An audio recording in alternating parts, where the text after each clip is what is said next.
What is up, y'all? How y'all doing? Welcome back in to the Sactown Sports Kings recap. It's been a while. 24 hours, how different 24 hours can be, and yet also at the same time, how similar can it be in a 24-hour span? Because I can't lie, there was moments of tonight's game where I was like, this is really just deja vu. All over again from last night, watching this Kings team take on the Warriors. Except the difference was tonight, there was no miracle comeback. There was no spark of energy that we'll be talking about for years to come or anything like that. It was just your average routine butt whooping, frankly. On the second night of a back-to-back, the Kings lose to the Los Angeles Clippers, who were in town yesterday. They've been in town, I think, for 2 days now. And have had some time to kind of rest, and they watched this Kings team beat Golden State last night, and I'm sure they definitely took notes. And the Clippers team looked like the fresher team, frankly, between them and the Kings tonight. I'm not a big excuse person. I don't like to say the fact that the Kings were on the second night of a back-to-back is a valid excuse for why they lost tonight. I mean, realistically, everybody has tough schedules. Everyone's playing with some weird stuff. On Saturday, when the next game the Kings play will be against the Denver Nuggets. Nuggets will be coming in from Phoenix the day before. They're not going to have any excuse. So I feel like it's not fair. It's not fair to let the Kings off by saying they played yesterday and this is the second night of back-to-back. So they just kind of get a pass. Yes, of course, it's ignorant to not say that because they played yesterday they had tired legs, but that's not an excuse for the way for the way that it looked for a large portion of tonight, because just because you are tired doesn't mean you have to play tired. Sometimes you just got to fight through those things. You can't settle for jump shots like the Kings did and have done a lot so far this year. And unfortunately, this is yet another game where I wouldn't say it's a toilet bowl game, but it's definitely a very forgettable night. And I don't know if there's much lessons learned from tonight that you can really take moving forward. To me, this was about the Clippers really getting in their bag. I mean, James Harden, you could argue, had the best game he's had as a Clipper so far. Sets a Clipper season high for Harden tonight with 26 points. He finishes with 8 of 14 from the field.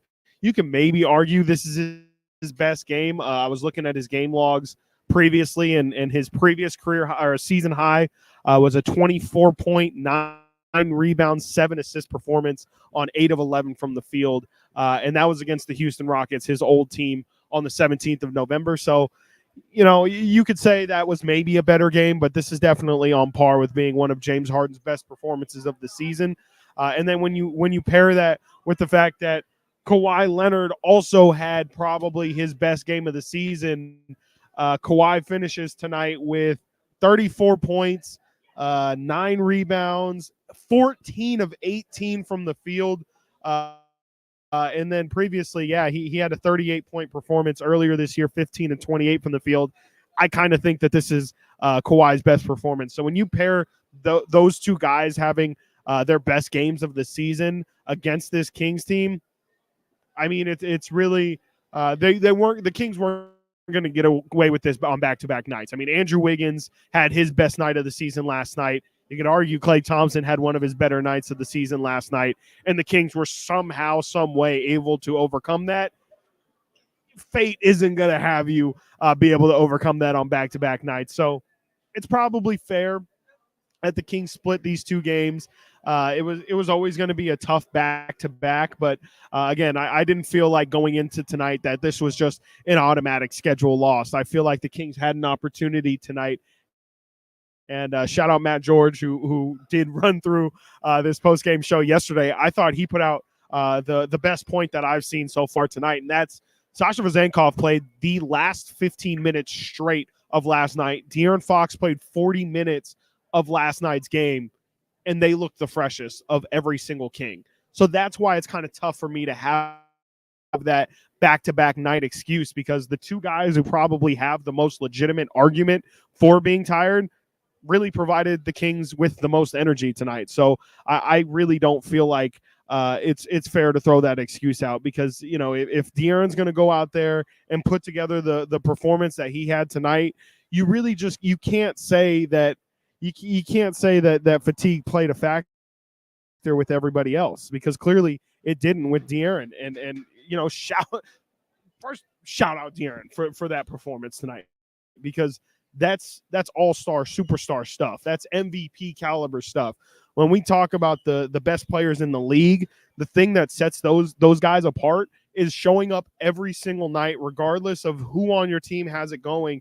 You have to be there every night. You have to show up every night. And this is the progression of De'Aaron Fox and him getting to that superstar or MVP level, as Mike Brown has been campaigning for throughout the duration of this season. So shout out De'Aaron, 40 points tonight. Again, he played 40 minutes last night. Did he play 40 again tonight? Plays just under 40, 37 minutes tonight. So that's, yeah, I mean, the dude, he's doing everything pretty much out there for this team that they need. He's able to get to the basket, and you could see that just nobody has an answer for De'Aaron Fox this season. Great to see what he's been able to do, and the Kings definitely need it. I mean, if they could have, you could argue, if they had Keegan Murray tonight, it would have been really interesting to see how Keegan matched up with Kawhi Leonard and Paul George and James Harden as well. I think the Kings definitely needed Keegan and missed Keegan tonight. And it's the thing that a lot of people talked about the Kings being their Achilles heel this season, is the fact that they were incredibly healthy last year and didn't really have to deal with a lot of adversity when it came to overcoming injuries. So, it's part of the game. It's something that everybody has to deal with. But yeah, it would have been really nice to see Keegan tonight, because in last year's series against the Clippers, he was the guy that the Kings really put on Paul George, and PG. He had spurts tonight where he really had it going, but I think for the most part, I don't really know if Keegan makes the overall difference tonight. But it of course would have been really good to be able to see him play. Let's go over to the chat now. Let's see here. If the Kings, I don't get this. If the Kings lose but score over 100, I ain't mad. Is this like, are you talking about like a free mini round table pizza or something? Is that all you're hoping to get out of the second night of does that have to do with the second night of a back-to-back, or is that's just how you feeling these days? Because if that's your benchmark, you can be, Orlando. I mean, probably I can't say Orlando Magic fan anymore, because Orlando is actually balling right now. But you can be who's the lowest scoring? Probably a Miami Heat fan. I don't even know who's the lowest scoring team in the league anymore these days. But that's a really strange first comment to have. Man, how about this? Yeah, Sabonis. This is Sabonis back on the Dookie list. Yeah, he's had a rough couple games. It should not be like, I don't think Zubac is the type of guy who should be able to slow down Sabonis. Like, yes, he can match Sabonis' physicality, which I think is the big thing with Kevon Looney and Zubac being able to slow down Sabonis. Both of those guys are really, really physically strong, imposing guys. Like, those aren't your Chet Holmgrens, your Victor Wembanyama's. Those are legitimately strong guys. Your Jonas Valanciunas of the world. Like, it's going to be really hard for Sabonis to be able to throw his weight around, because this is where you see, I wouldn't say Sabonis is undersized, but if we're talking height, like he's 6'10", 6'11", there's a lot of legitimate 7-footers out there who also are pushing 260 and definitely have some strength. And Zubac is one of those guys. So is Daniel Tice. So those are some tough matchups for Sabonis to go against. Not making excuses, but I'm just telling you why he really struggled. Sabonis really thrives on being able to kind of bully these softer big men of today's era.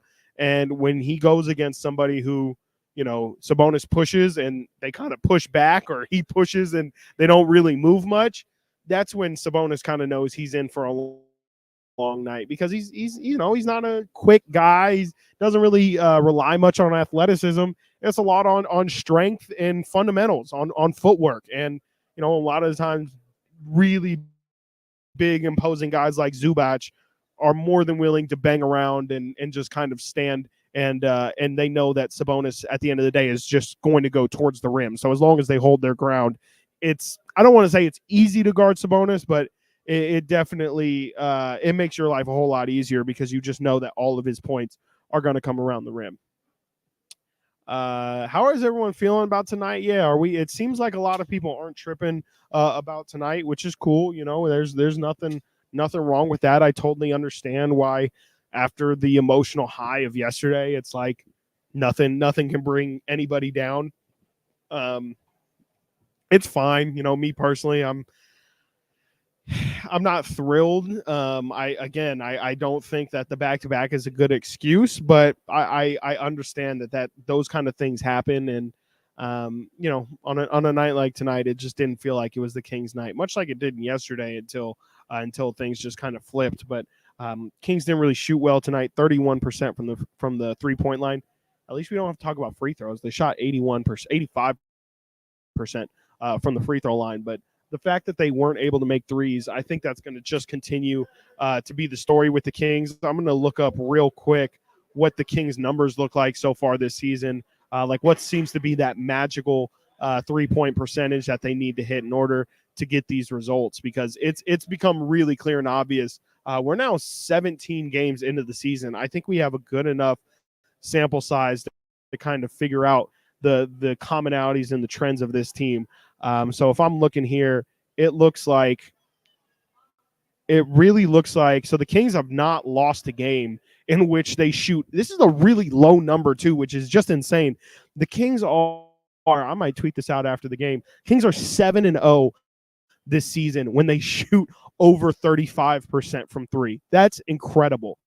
I'm sorry, over 35. So they shot 35% that one of those Houston games at exactly 35%. They shot 35.4% against the Lakers, and have won every game that they've shot above 35.1, I guess. So that's that seems to be the magic number. If the Kings can just get to 35% from three, which, mind you, is an incredibly low, reasonable number. That seems to be the number that they need to reach. And in all those other games, let's see, if they're 7-0, then they're 3-7 when they shoot under 35% from three. And I'm just gonna real quick look up what the NBA average is from three, because to me that feels really attainable. And it's almost really frustrating because it feels like the Kings should be able to hit 35% on just about every single night. But that really speaks to just how up and down it's been shooting the basketball this year. And funny enough, it's actually something Mike Brown talked about today during the pregame press conference, just about the balance of figuring out how to kind of, the Kings offense was such a huge, massive strength of their team last year. Mike Brown or sacrificing some of that offense to get better on defense. Where do you kind of find that line of, okay, offense is still good, it's a positive, but it's no longer this extreme strength, and now we're just okay on defense. Mike Brown talked a lot about that balance, and it seems like the Kings are still kind of struggling to find that balance. So I'm looking at 35%. I'll say above 35%. 21 teams in the NBA right now are shooting above 35.1%, including the Kings, who are shooting exactly 35.1% heading into tonight's game. So that's an incredibly reasonable and manageable number to hit. And it seems like it should be something that the Kings are able to do pretty frequently when they have their shooters going. But man, they just have not been able to have their shooters going all season long. And it's really frustrating. And it seems like Keegan will probably be back on Friday. There's no official reporting on that, but with his back and just kind of working back from that, it can be finicky. It can be one of those things where I was talking with Henry Turner about it in the pregame,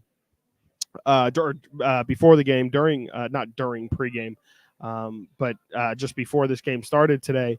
And Henry brought up a great point. Henry obviously played in the NBA and just played tons of basketball overseas. He knows, like, with a back injury, it could be something as simple as you running through a screen, whatever. I mean, you hit the ground, you try and get a rebound, all that stuff. You just have no idea what's going to tweak your back, and it's scary, and that's why you just got to kind of be safe and play it cool when it comes to back injuries, because we don't really know how severe it is at the moment, and it's kind of one of those things where you just got to kind of wait your time out, because Keegan's incredibly important to this team's future, and you can't risk it all just because you feel like you'd love to see him match up against Paul George and Kawhi Leonard. So hopefully Keegan's back on Saturday when the Kings play the Denver Nuggets. Let's see here. This is just, I was like, this is not true. Not my 29th birthday, but I appreciate the belated shout out. Yes, Scorpio season has came and gone. Let's see here. I think I'm going to probably wrap this one up early. Oh, I can't lie. Definitely not as popping as it was yesterday in here, but I also got to catch up on some sleep after yesterday. So we're going to do the 3 stars of the night. This one should be quick and simple because, frankly, there wasn't many stars from tonight. I'm going to give my first star to, should we give it to Malik? I really don't want to give it to Malik.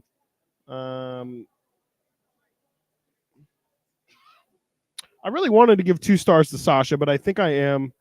You know what? No, forget it. This is my post-game show. I'm going to give 1 star to Malik. He was good tonight. Nothing great, nothing exceptional. He hit that 3 in the 4th quarter to bring it to, I believe, 13 points. That was great. It was the closest this game really got down the stretch. But it was not the, and this is not just on Malik, but it was just not the performance that the Kings needed tonight. He was the Kings' second highest scorer, second leading scorer at 15. 7 of 7 from the line is huge. That's really why I kind of initially wanted to give him the edge over Sasha. I think Malik getting to the line is just a huge factor for this team in general. They really don't have many guys who get to the free throw line too often. De'Aaron, of course, does. You've seen Trey get to the line a couple times here since re-entering the lineup, but really it's De'Aaron and Malik who get to the line a ton, and Malik is by far the Kings' best free throw shooter. So him getting to the line is just absolutely huge. So 1 star for Malik tonight in 27 minutes after a big game last night where he pretty much put the team on his back towards the end of that game. 2 stars I'm going to give to Sasha because I loved how Sasha has played these last 24 hours. Last night, I mentioned he played the last 15 minutes straight of that ball game, didn't come out. I thought he was going to be playing a lot more, frankly, today. He did end up in the closing lineup, which was great to see. I believe that's the first time Sasha's been in the game at the end of the game. So great to see him get that opportunity. 25 minutes, 5 of 7 from the field, 3 of 5 from 3, finished with 13 points. I thought he was really good, and he continues to just look more and more comfortable. And I believe that is a career high 13 points for Sasha tonight. So shout out Sasha. And then, of course, 3 stars goes to De'Aaron Fox. Of course, who else would it go to?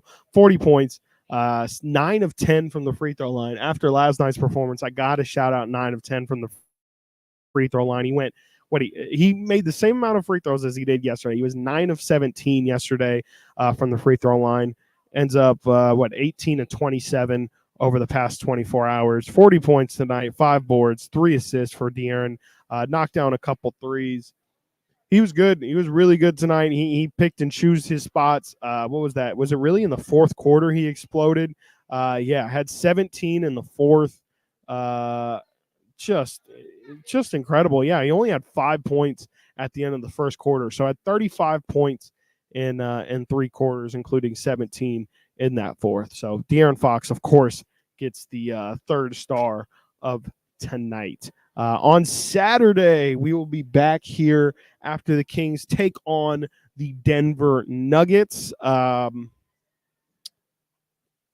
Yeah, I mean, it's going to be, I don't know what really to say that people don't already know. Defending champs, Jamal Murray. I don't think Jamal Murray played today, but he's supposed to potentially play Friday. As I mentioned, the Nuggets will be playing in Phoenix, and then we'll be playing the second night of a back-to-back here in Sacramento. So that'll be. Sorry, they were clapping over there at the NBC broadcast. So yeah, that'll be interesting to see if Jamal Murray potentially plays on the second night of a back-to-back. But yeah, it's gonna be a really tough test. I do think the Kings actually match up pretty well against Denver, as funny as it is. Jokic and Sabonis have had some pretty classic back and forths where, when you really look at it, at the end of the day, Sabonis does get the better end of Jokic a couple times. Like, more times than not, it's not a clear landslide of who gets the better of that matchup. So always interesting to see that those two great bigs go at it. Of course, De'Aaron and Murray would be really fun to watch as well. Yeah, hopefully we can see Keegan Murray make his return in that one on Saturday right here in Golden One Center against the Denver Nuggets. I hope they have energy, because these last two games, last night I don't want to talk about it a lot, but last night could have gone really, really bad. And if you would have compounded that with this performance again tonight, it would be really, really different emotions in this live stream and the way that we talk about this team probably for the remainder of this week. So thankfully they got the result yesterday, and we don't have to dwell too much on tonight's result because tonight was really disappointing as well. Hope everyone has a fantastic night. I'm so glad to be getting out of here before 10 o'clock. Yesterday wasn't out of here until like 11:45. So appreciate it, everybody, for hopping in this live stream, especially after a Kings game like that.